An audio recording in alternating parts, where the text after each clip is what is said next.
final touches for the entire redo of this hallway.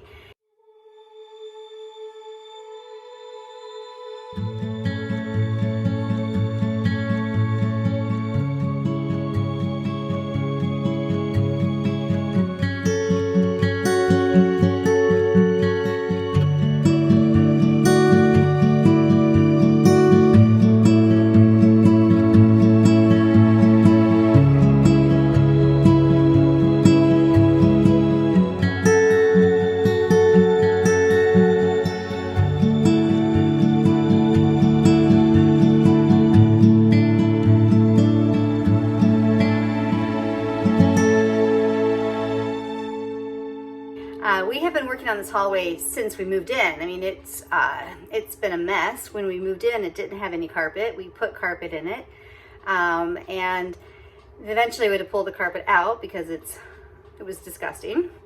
So it's been a long time process of trying to figure out what we were going to do in this space and what I wanted it to look like. And sometimes the hardest part for me is figuring out what I want. And then once I figure out what I want, then I just do it. So today I'm doing the last little point, and that is putting on a transition. So I have this little metal that looks like wood transition that's going to go into this doorway.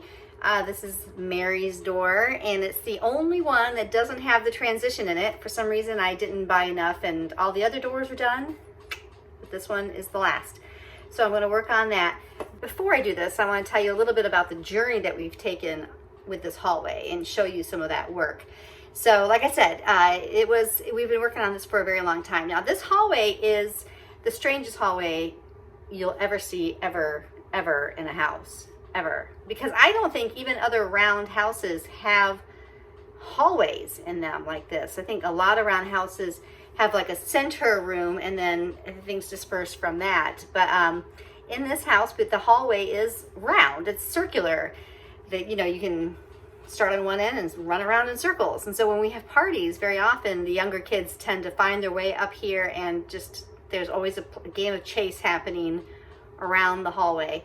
And but because it's round, it gives an extra bit of difficulty. Just like everything else in this house, the floor would be a problem. I knew that would be a problem. And so trying to figure out what to do with the floor, I knew I wanted 3/4 inch hardwood floors nailed down to the subfloor because it's a high traffic area, and because of the strange shape and all the funky angles to the walls. I knew I wanted the floor to be secured to the subfloor and not rely just on like trim on the sides of the walls to hold the floor down, because again, the walls are shaped so funny. So that was the big thing, was finding that 3/4 inch flooring that I wanted. The other challenge when it came to the floor was the color. In the main space of this upstairs, which was originally, to the original owners, the upstairs was the living space. So they had the kitchen upstairs, they had their dining space upstairs, they had their living space upstairs, and then they had all the bedrooms. Downstairs was just the original owner's office and his library, and a guest bedroom, and this big open space that was like a workroom, a workspace that they never finished. And that's where now currently the kitchen and dining room and laundry room are. They left us as great open space to move all that stuff downstairs, which is way better. So anyway, the living space up here has this beautiful cherry flooring. The rumor is that the wood came from this property, or at least the adjoining property that the owners owned, and so it's beautiful cherry. There's no way in this world I was going to find flooring in a store that would match this cherry, and I did not want to have to put down unfinished wood and sand it and stain it and all that kind of stuff. No, didn't want that. I wanted it already pre-finished. And so instead of trying to match the floor to that beautiful cherry, I was going to find a color that contrasted it. I decided I wanted to highlight the lighter shade in the multiple tone flooring of the cherry, and but then that really left me with something like a pine or an oak, and you can't find finished pine flooring. You just can't buy that. I would have to have done that myself. oak. I didn't want to do with oak because even though the shade may have been right, but oak has so much grain running through it. I didn't want the contrast of this really grainy floor next to the beautiful cherry floor. And so I got really lucky and found this bamboo flooring, which the shade was right and it has very little grain marks through it. And so I found that that really was a nice contrast to the cherry. So it's a bamboo flooring, hardwood bamboo flooring that's nailed down to the subfloor. But before we could even do flooring in this hallway, we had to deal with the walls. And there were some spots that had to be sanded, like, you know, the holes covered and sanded down, and we did all that.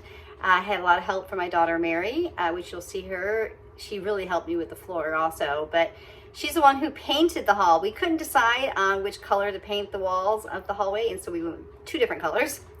So you really can't tell, but to the eye, I think they blend into a nice middle color. So the inside of the wall is, the inside of the hallways, which is near the bathrooms, is a darker shade than the outside of the hallways, which is in the bedroom side. Another thing that needed to happen before we could put the flooring in was we had to take out some flooring in the bathrooms because the bathroom floors are going to be redone at some point. We're actually in the process of gutting them. But I couldn't lay the flooring near those doors without taking the flooring out of those bathrooms. And so that proved to be a pretty big effort, again, on Mary's part. So she did an amazing job at pulling out almost all the flooring out of the one bathroom and part of the flooring in the other, just so that we could get into that area with the new floor. Now, the thing with laying this new flooring was I have a bad shoulder. I've been dealing with some health issues, and one of them is I have a really bad shoulder that was a torn rotator cuff that has turned into a frozen shoulder. And there's no way I could operate the hammer that you use when you lay down hardwood flooring. So you have the nail gun and it requires this hammer to nail the nails in. And so I spent the time, it took us about 2 days of I think it was all day of 2 days working on this, and because every single board had to be cut at a weird angle because of this stupid hallway, the way it's shaped. So I'm on the floor measuring and cutting, and Mary did all the heavy banging and some of the moving around of the boxes and stuff. And so as a joint effort, we finally were able to get the hallway completely laid down with the trim. And like I said, today, the last thing that needs to do is a transition into the doorway. And so I'm really super happy with the way, I don't know, this hallway turned out. It's been a long process, but it's beautiful. But after the floor, so as beautiful as the floor is, but after the floor, the last thing to really make the hallway complete was that all 8 doors needed to be trimmed.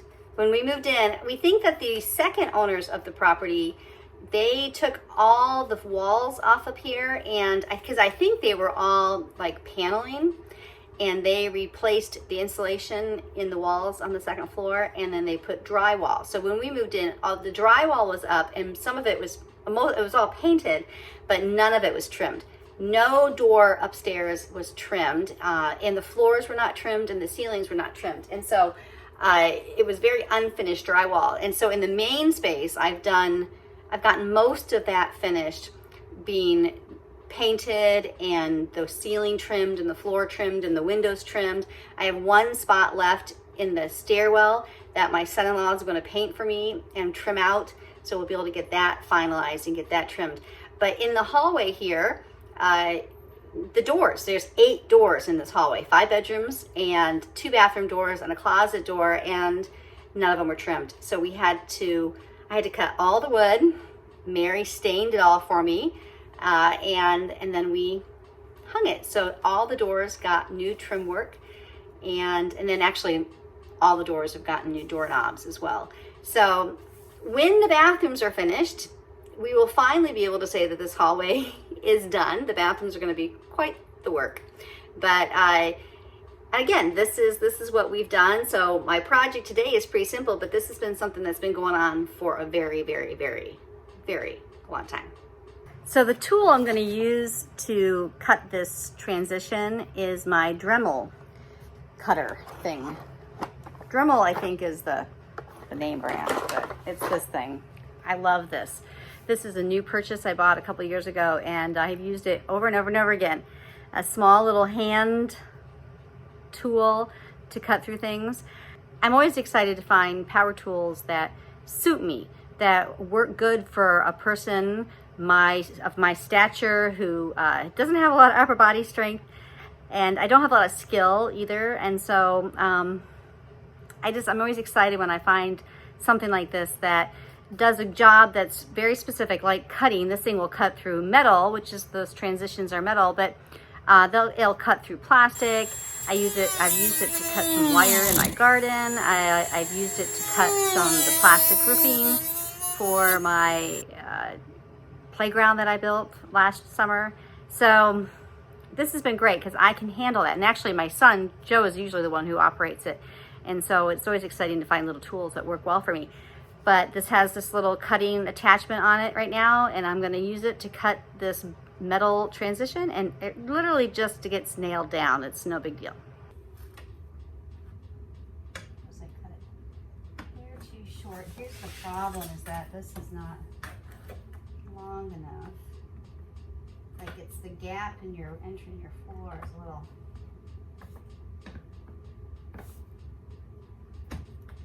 So it's a little wide. What I want to do is add it on an angle. It's going to go in on an angle, Mary.